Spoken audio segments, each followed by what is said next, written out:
This is me and I before our MDMA journey 1 anniversary. We're going on to this, excited, looking forward to it, and we will likely see this in a future video, maybe. I fucked up. This video is a warning for anyone considering MDMA therapy or who have already undergone MDMA therapy on a super common pitfall that I've experienced plenty of times and I've seen in other people around me. Now, the first thing to understand is that MDMA relaxes the amygdala, the region of your brain in the back of your brain responsible for fear. So in the absence of our usual fear patterns, what I've experienced is MDMA acts kind of like a truth serum. I feel like I get back in touch with myself, what I love in the world, and what I want from life. So what can come up is your desires. And desire is amazing. It drives us forward. It gives us something to do with our life. Now here's the super common mistake that I've made plenty of times and I've seen other people around me make. Do not confuse the object of your desire for the underlying spirit of that desire.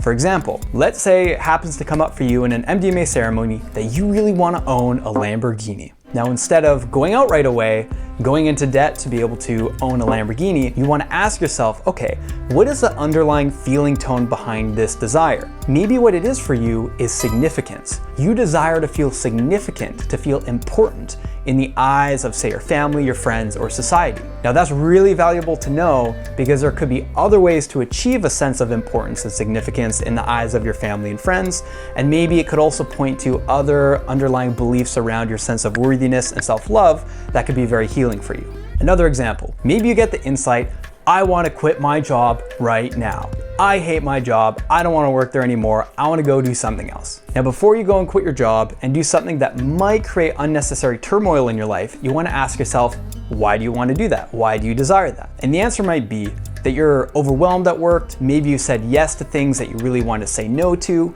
Maybe for whatever reason you've outgrowing the position and it doesn't feel like you're growing. There's no meaning in it for you anymore. So maybe the object of your desire here is to quit your job, but the underlying spirit of that desire is freedom and meaning. And so it's really good to know that, because then you can ask yourself, okay, how could I ask for more responsibility at work? How could I renegotiate my contract or my expectations with my coworkers or boss to be something that's more in alignment with what I'm looking for? And then maybe after having those conversations, you realize that it isn't a place that you want to work at and it is a better call to quit.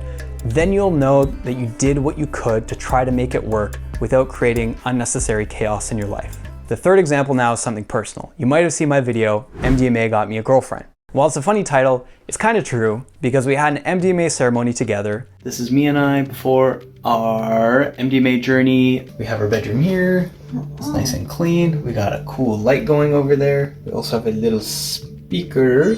And during that ceremony, I addressed all these fears and concerns and beliefs I had that were preventing me from wanting to get into a relationship. And while that was kind of the final little thing that needed to shift for the relationship to happen, it was already on the way in, it was basically already going to happen, it catalyzed the relationship in a way that we felt, we talked about this afterwards, was rushed. And because we rushed into that relationship, we could have had some conversations earlier on about what we wanted from each other and what we wanted from that relationship that would have led to a smoother relationship later on. What I would really strongly recommend is that if you get an insight about some action you want to take in a significant area of your life through an MDMA session, wait at least 1 week before taking any action or making any decision. And I would actually recommend taking 3 to 4 weeks, but I think 1 week is definitely enough time to create a little bit of space to see that difference between the object of your desire and the reason why you desire it at all. Notice if you find yourself in a position where you want to make a decision between X and Y, A and B, quitting your job or staying at your job, going into debt to buy a Lamborghini right now or not buying a Lamborghini at all. Often when you give yourself space,